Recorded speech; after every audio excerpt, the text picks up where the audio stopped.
Fala galera, mais um vídeo. Esse vídeo é sobre a dialética do esclarecimento do Adorno e do Horkheim, né?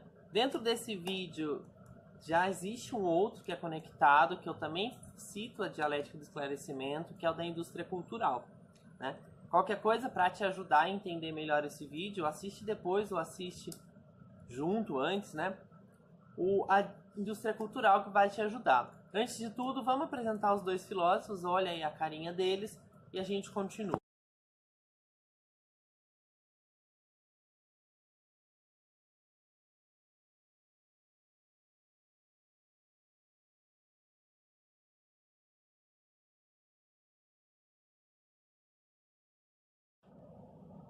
Um dos pontos importantes da dialética do esclarecimento é essa relação entre cultura e natureza, né? Aonde os dois filósofos vão debater a questão da dominação e da divisão de trabalho como parte cultural e não natural, aonde o ser humano, por próprio medo, né, do que a natureza faz ou pode fazer, deseja controlá-la. Por quê? Porque eu não controlo a natureza, né? Então eu tenho muito medo dela. Um furacão, um ciclone, qualquer coisa, até o próprio nascer e morrer do natural, a gente não tem controle. E o ser humano, ele visa muito controlar as coisas, né? O próprio conhecimento, a forma que a gente busca conhecer é uma forma de controle. O conhecimento, ele visa controlar as coisas, porque a partir do momento que eu entendo, eu tento manipular e controlar, né? O controle da natureza, então, ele é essencial. E a partir desse momento, né, de onde o indivíduo tenta controlar, que surgem os mitos, né?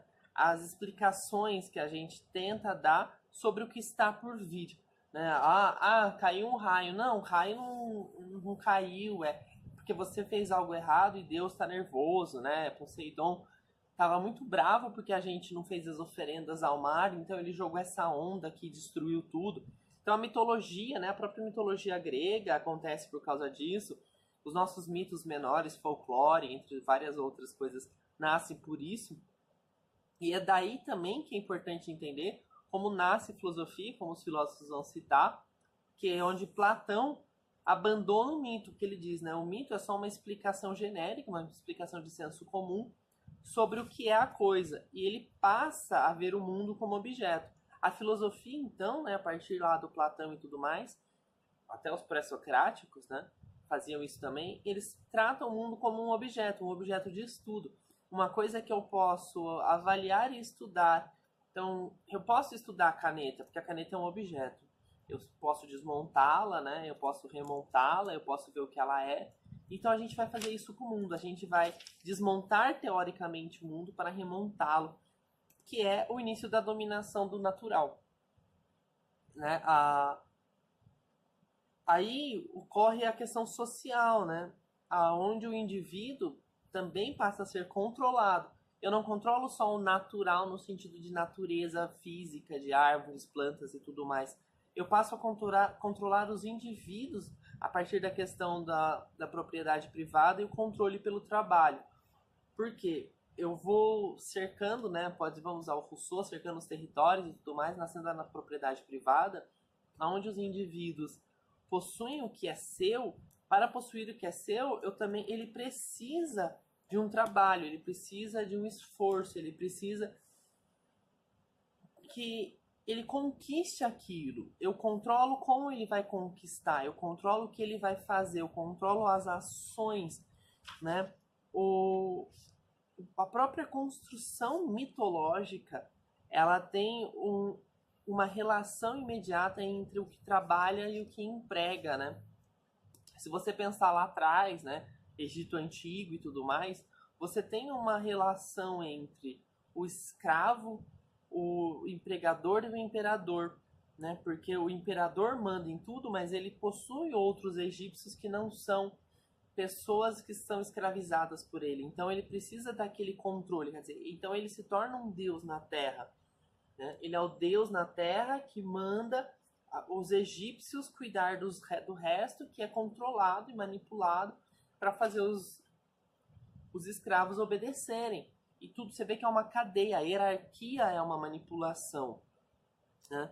Onde a filosofia acaba criando explicações, né, imaginárias do mundo. Dizer, eu vejo o mundo assim, eu acho que o mundo é assim, né? A própria Ilíada do Homero, que é muito importante, você já vê uma relação do servente com o servidor, né? Aquele que manda e aquele que obedece, né? Onde o Homero expõe isso, né? O dono do barco e os remadores. A sociedade ela é construída num controle, não um controle só natural, mas no controle dos indivíduos que fazem parte daquilo, né?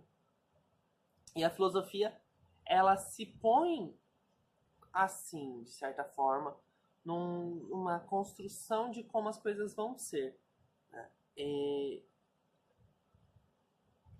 aí os dois filósofos vão se opor à questão da ciência, que é uma coisa muito importante, né? Dizendo que a ciência ela é uma técnica pura, então ela é uma manipulação completa. E o conhecimento, a partir dessa manipulação, que a gente está saindo do mundo antigo, entrando no mundo moderno, se torna fonte de poder. Por quê? O que a gente faz hoje, né? Hoje e há muito tempo atrás? A gente diz, não, isso está certo. Mas está certo por quê? Porque a ciência disse. Então, o controle científico, né? A técnica científica, ela se torna uma forma de manipulação dos indivíduos. Então, por exemplo, as mulheres voltaram recentemente, vamos a algo atual porque eu estou em 2019, tá? Vai saber quando esse vídeo vai ser visto, a ter o parto normal. Lá, aquele parto humanitário, onde a mulher não sofre, tem banheiro em casa e tudo mais. A ciência, então, né, tá dizendo, os médicos, os formados, os donos do conhecimento, estão dizendo que esse parto é muito perigoso e está gerando crianças deficientes, crianças doentes, entre outras coisas. Se você racionalizar isso um segundo e pensar que todas as mulheres, vamos pensar em todas as mulheres do mundo, né, sendo que nasce criança a cada segundo, a cada minuto no país e no mundo, pararem de fazer um parto que custa super caro no hospital e passarem a fazer um parto em casa humanitário, quantos milhões de dinheiro esse cara está perdendo, né? Então, ele perder esse dinheiro não é grave para ele? Então não é legal para ele também dizer que esse parto vai trazer consequências ruins para a mulher e para a criança? Porque assim as mulheres não vão querer fazer isso e ele vai continuar ganhando milhões de dinheiro? Isso não é uma forma de controle, de manipulação? Quer dizer, é onde entra a questão do mercado, né? O controle do mercado, o produto e o seu valor. Quer dizer, então se eu não domino através do conhecimento, através do que eu acho certo, e faço as pessoas acharem certo também, eu vou perder o controle dos indivíduos, eu vou perder a questão financeira. Marx, né, entra muito nisso, nesse domínio do indivíduo. A técnica, né, que não só a técnica científica, mas a técnica no sentido da construção do conhecimento, que os dois filósofos Adorno e Horkheim vão apresentar, ela torna o indivíduo um indivíduo desencantado, né? Então ele coloca como esse desencantado um indivíduo vazio de ideias, né? Por quê? Porque o indivíduo vazio de ideias é um indivíduo que não pensa, que não raciocina, que não tem o menor conceito, né, do que ele faz, do que ele acha. Tudo que ele acha, tudo que ele pensa é doutrinado e manipulado pelos outros indivíduos, pelo controle do poder, por aqueles que mandam no mundo. E esse indivíduo oco de ideias, esse indivíduo vazio, desencantado, ele é facilmente manipulado. Por isso que a filosofia é muito mal vista na sociedade. Se você pensar, né, eu escuto muito essas frases, por exemplo, pensar é difícil, pensar dói, pensar exige esforço. Não vamos fazer, não vou pensar. Por quê? Porque eu quero continuar vazio, eu quero continuar oco para ser controlado. Ah, mas eu quero isso? Não. Que é aí que eu falei para vocês da questão da filosofia da indústria cultural, né, onde eles vão apresentar essa indústria cultural, esse conceito de que existe uma manipulação, né, dos indivíduos de forma que o próprio indivíduo não perceba que está sendo manipulado.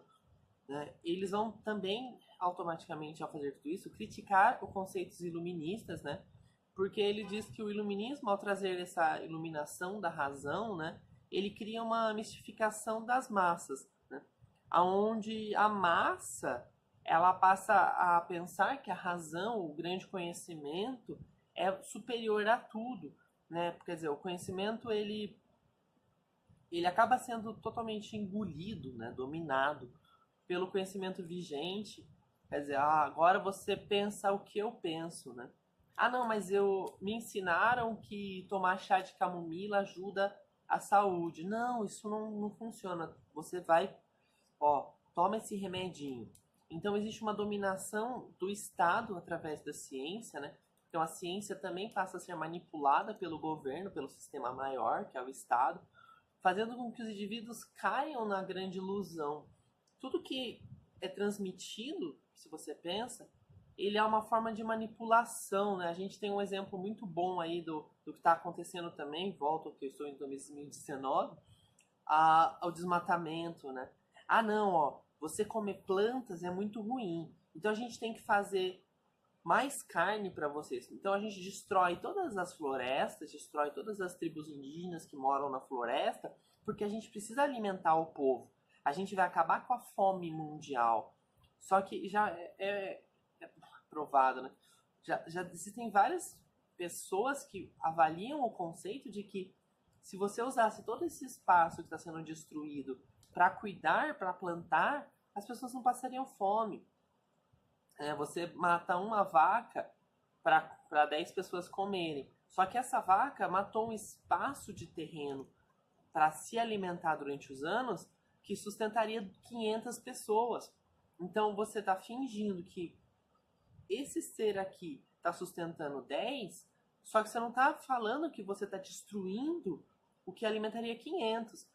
Tudo é manipulado, né? A massa, ela aceita o avanço científico e tecnológico sem analisar que ela está sendo dominada por isso, né? Tanto corpo e alma são manipulados. Vamos usar um outro exemplo de alimentício, né? Que é mais fácil. A pessoa pensa assim, ah não, eu tenho que usar inseticidas que vai produzir mais comida. Eu tenho que fazer comida genética porque eu vou produzir mais. Isso é mentira, né? Você pode simplesmente plantar na própria natureza, porque se você pensar lá nos animais, os animais eles seguiam o curso natural da vida. Ah, mas tem uma população bilionária, né, de sentido de quantidade de bilhões, né?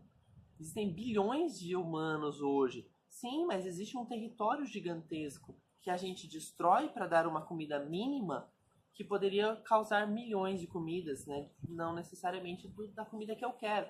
Por quê? O gado, por exemplo, né, para comer, ele planta soja e planta milho transgênico, que destrói terra, destrói território e assim por diante.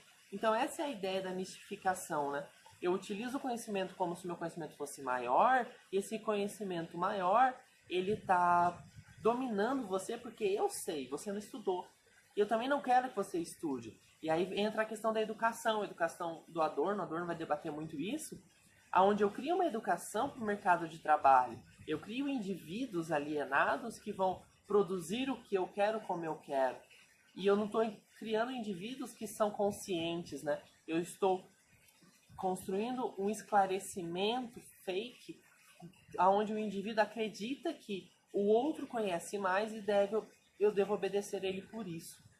Então essa é a ideia da dialética do esclarecimento, onde o movimento dialético, né, onde uma tese sobrepõe a outra e o indivíduo acredita cada vez mais nessas teses melhores do que a própria, deixando de pensar porque ele também se torna um indivíduo sedentário psicologicamente, dependente dessas teses melhores do que a dele. esse é o processo da massificação da dialética do esclarecimento da Adorno e do Horkheim. Até o próximo.